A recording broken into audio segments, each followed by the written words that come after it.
situ dalam rangkaian peristiwa itu ada oknum-oknum yang kurang kredibilitasnya diragukan. Kenapa pasal siluman ini sampai ada? Kenapa saya katakan ini pasal siluman? Memang benar Presiden menginstruksikan untuk mengakomodir masalah JHT.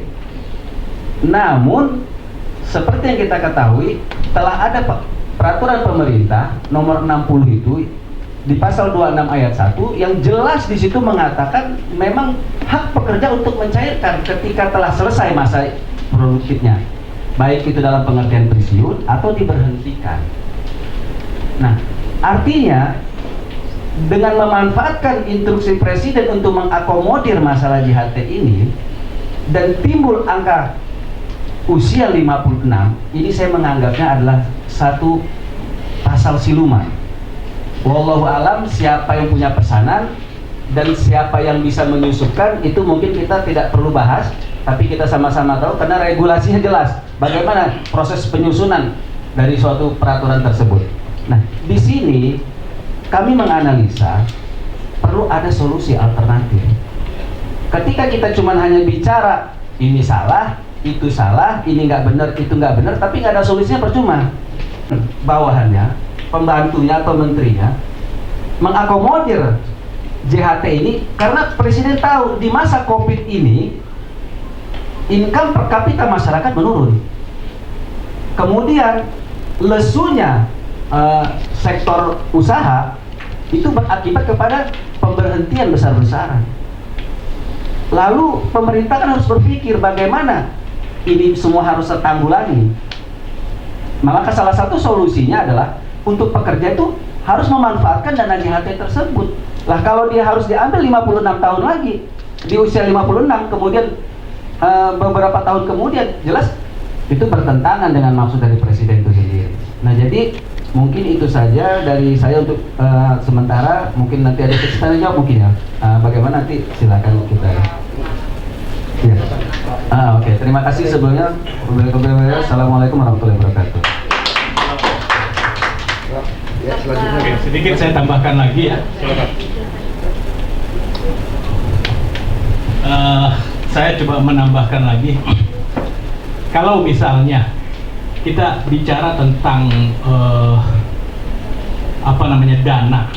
dana itu bisa digunakan oleh seseorang kalau seseorang itu masih mempunyai tubuh yang produktif, kan begitu. Kalau misalnya usia 56 tahun, apakah dia masih produktif atau tidak? Ya, kita belum tahu, tapi yang pasti usia 40 ke bawah itu pasti masih produktif. Apalagi zaman digital sekarang. Banyak dana-dana seperti itu digunakan untuk para pekerja yang kehilangan pekerjaannya. Dan saya coba tambahkan lagi mengenai PP 60 tahun 2015 ya.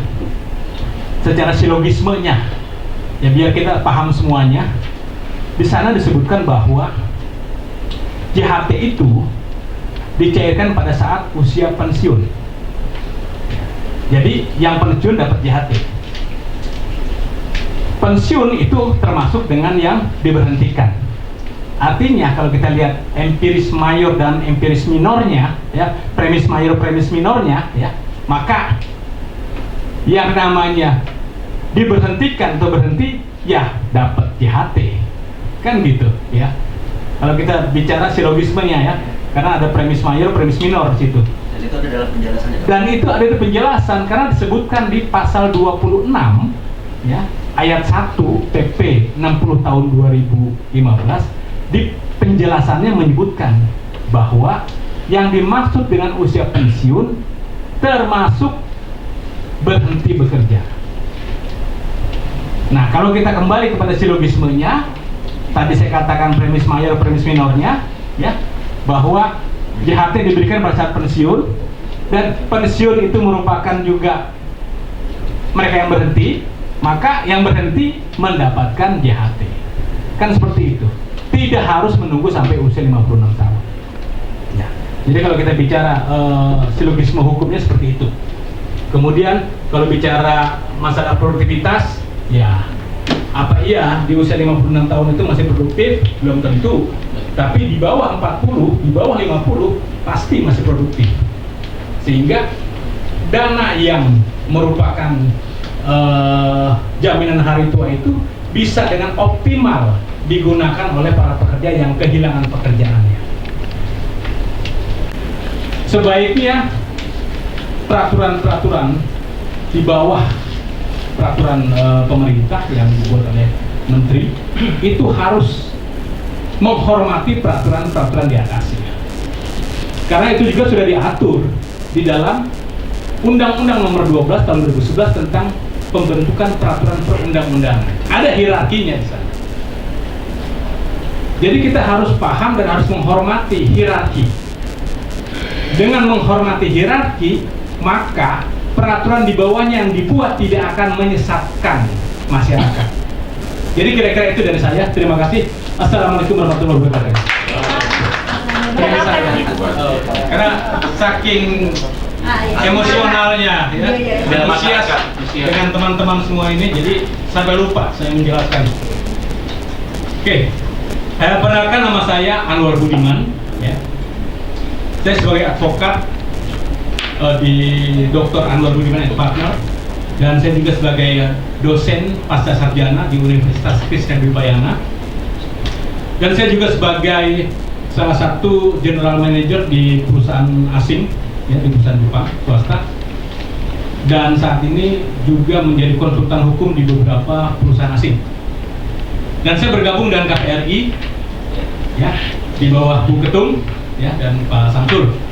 Dan alhamdulillah atas kerja kerasnya beliau, Bu Ketum dan Pak Samsul serta teman-teman, akhirnya saya bisa hadir di sini bersilaturahim dengan teman-teman semua. Dan semoga silaturahim ini bisa terus berlanjut sesuai dengan cita-cita kita semua. Amin. Sekali lagi terima kasih. Apabila tadi ada kata-kata yang kurang enak didengar, mohon dibuka. Belum tadi, siap enggak gitu tadi. Oh, siap. Siap kenceng gitu. Siap.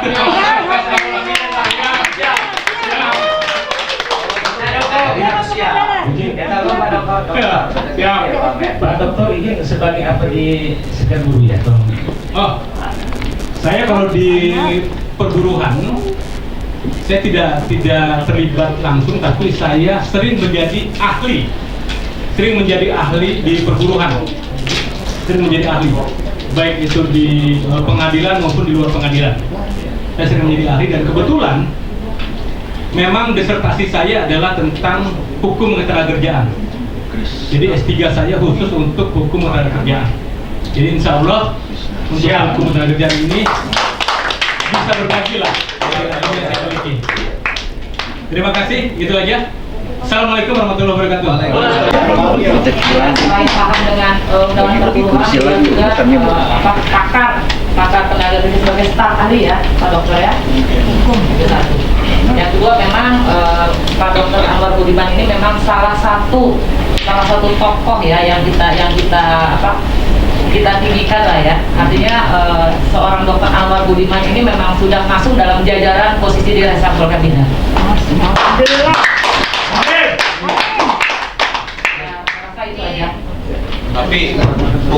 Halo pemirsa, selamat siang. Selamat berjumpa lagi dengan Reza Aprianti. Pemirsa, di sini saya akan mewawancarai yaitu dari konferensi pers tadi ya, dari yang berjudul Dari Rakyat untuk Rakyat ya. Nah, ini dengan calon menteri kita ya. Makanya kita perkenalkan dulu karena di sini Reza juga harus lebih mengetahui lagi. Oke, pemirsa, selamat siang Pak. Selamat siang. Maaf Pak, dengan Bapak siapa? Anwar, saya dengan Anwar. Anwar Budiman. Dengan Pak Anwar Budiman ya. Oke. Pak, tadi saya menyaksikan adegan dari persidangan pers ya, dari rakyat untuk rakyat. Nah, itu bagaimana Pak tadi untuk itu pesan-pesannya Pak? Kita kan sedang mencermati mengenai Permenaker nomor 2 tahun 2022 ya, tentang jaminan hari tua. Yang ternyata Permenaker ini tidak mempermudah pekerja atau buruh untuk mengambil haknya, yaitu jaminan hari tua. Maka dari itu saya berharap agar Permenaker ini direvisi segera, karena ini sangat mencederai masyarakat buruh ya. Jadi saya berharap pemerintah termasuk Menteri Tenaga Kerja segera melakukan revisi terhadap Permenaker nomor 2 tahun 2022 ini. Diharapkan ini bisa kembali lagi kepada Permenaker nomor 19 tahun 2015 ya, di mana setiap pekerja yang kehilangan pekerjaannya atau berhenti bekerja, mereka bisa mengambil haknya dalam waktu 1 bulan terhitung sejak tanggal dia berhenti. Nah, saya berharap ini kembali lagi. Dan juga dalam Permenaker ini harusnya juga tidak bertentangan dengan peraturan pemerintah di atasnya. Kira-kira itu. Jadi saya berharap kepada pemerintah termasuk Permenaker ya, kepada Menteri Tenaga Kerja untuk segera mungkin merevisi Permenaker nomor 2 tahun